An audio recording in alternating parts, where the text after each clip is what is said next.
Good day and welcome back to Mana Ministries, where we let the Bible interpret the Bible.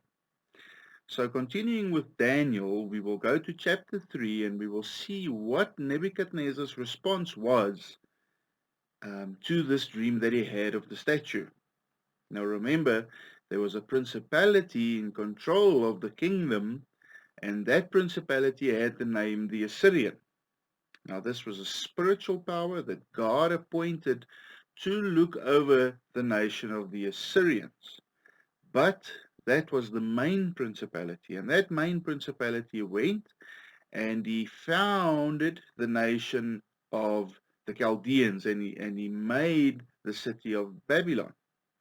So it was still the same principality, it was just a different people that was ruling at that time, of which Nebuchadnezzar was the king.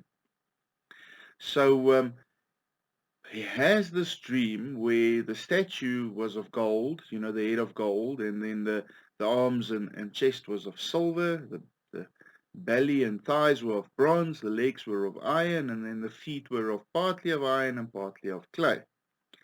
But what does that mean? That means that there would be different kingdoms or different principalities to rule the kingdom. And obviously, Nebuchadnezzar never liked that idea, and the principality himself, the Assyrian, never liked that idea either. So he influences Nebuchadnezzar in the way he thinks, in his soul, to set up an idol. Now, what was the response?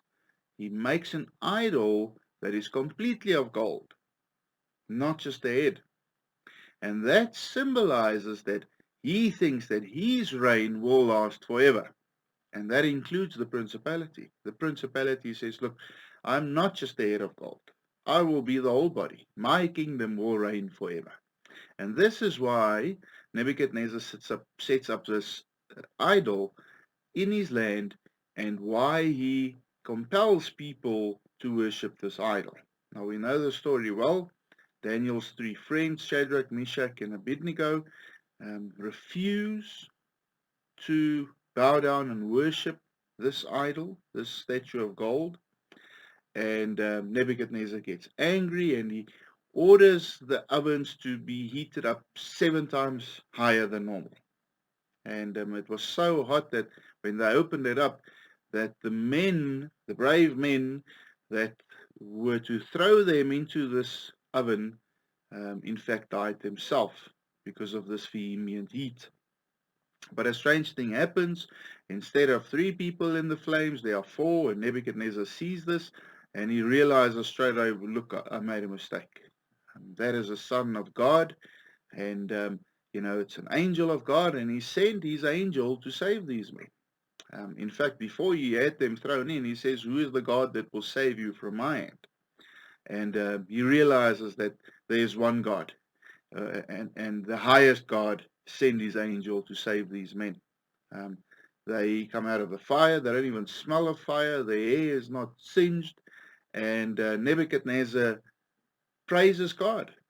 And he makes a decree that nobody can say anything bad about the God of Shadrach, Meshach, and Abednego. And he also promotes them in the province of Babylon, so that they can have a higher position. Now you can imagine all the satraps and wise people standing there, the very people that accused these 3 men, before Nebuchadnezzar. I'm pretty sure they were very disappointed, and I'm pretty sure they got a fright as well. Can you imagine somebody being thrown into the fire? Nothing happens to them. But the end of the story is, Nebuchadnezzar realizes that, but there is just one high God. And God demonstrates his power through these 3 men and through the faith of these 3 men. Now, what's interesting is the fact that Nebuchadnezzar responded to his previous dream with this statue of gold. Now, if we understand who the principalities are and how they become haughty and exalt themselves, then, that makes perfect sense. So next time we will look at another example of how God chops down these principalities. Now remember, it will happen in the flesh, just like the statue was there in the flesh, but it's got a spiritual meaning as well.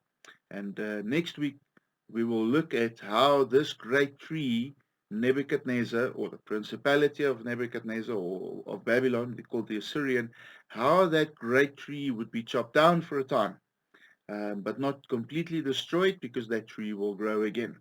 And God gives us a very good example of things to come, even in the spirit. Until next time, God bless.